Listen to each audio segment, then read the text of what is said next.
CM Chandrababu DSP నియామక పత్రాలు అందజేసే కార్యక్రమాలకు సభాస్థలి ఏర్పాట్లను పర్యవేక్షించిన జిల్లా కలెక్టర్ ఏ తమీం అన్సారియా.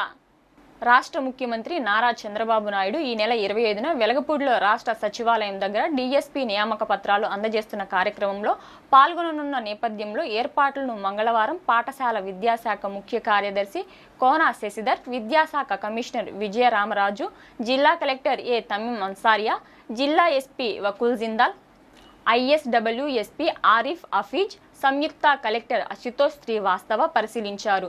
ప్రధాన వేదిక, పార్కింగ్ తదితర ఏర్పాట్లను పరిశీలించి అధికారులకు సూచనలు అందజేశారు. ఎల్ఈడి స్క్రీన్, బారికేడ్లను ఏర్పాటు చేయాలని అధికారులను ఆదేశించారు. ట్రాఫిక్ సమస్యలు ఎక్కడా తలెత్తకుండా ముందస్తుగా అన్ని చర్యలు తీసుకోవాలని సూచించారు.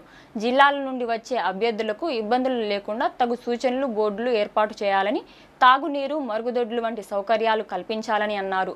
అధికారులందరూ సమన్వయంతో పనిచేసి ముఖ్యమంత్రి పర్యటనను విజయవంతం చేయాలన్నారు.